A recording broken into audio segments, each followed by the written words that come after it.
Here you can see that I connected the white wires from the bottom limit switch directly to the white wire that's going to the control box. Then I connect the red wire to the top limit switch. In this way, a limit switch trip signal will be sent if any of these switches is pressed.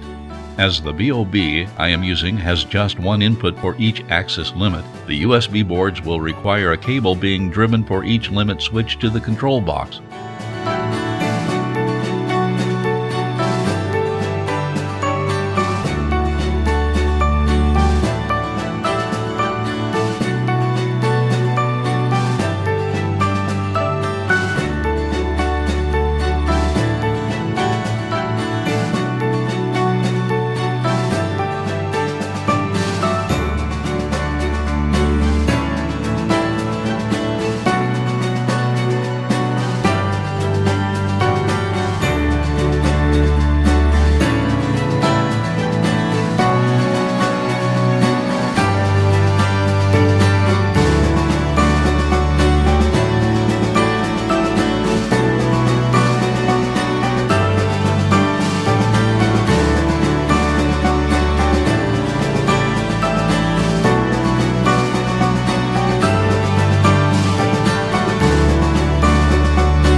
I connect the shield to the frame of the CNC. If this would have been a metal frame, you would have had it connected to the ground lead as well. If you have issues with the limit switches still triggering, you can try connecting this shield to a ground wire. The way I set up the switches inside the software is to trigger if electricity flow is going to be interrupted. The mechanical limit switches I am using have two possible states: close connection when limit switch is pressed, or to break connection. I choose to break the connection when a switch is pressed. This will trigger a limit switch alarm in case you get a wire disconnected or damaged connection.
wires are driven to the control box, next I connect the wire from the breakout board to the parallel port of my computer.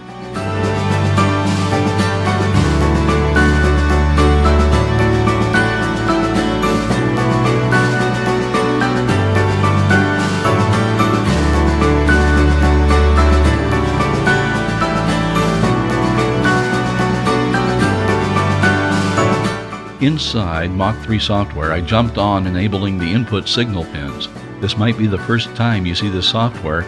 If you want to understand more how this works, you can pause the video at this point and look at our Mach 3 introduction video series.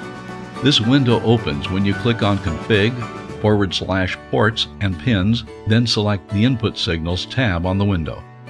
The pin numbers can be read from the breakout board so you know which pin corresponds to which axis.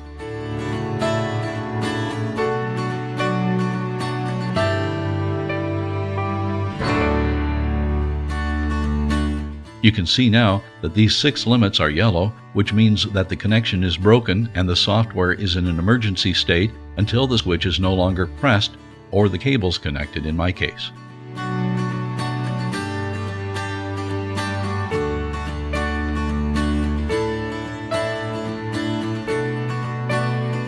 For the Y-axis, I am making the series connection inside the box, as the limit switch Y+ is very close to the box and I didn't want to leave any cables hanging. After I connect the switches in series, I have left 2 wires that I get connected to the limit Y port of the BOB.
You can see now that the limit M2 plus and M2 minus are switched off, and they switch on when I press on any of the X-axis switches.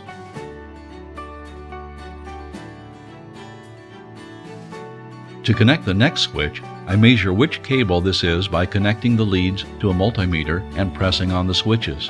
In my case, this is the X-axis cable. The last one is the Z-axis.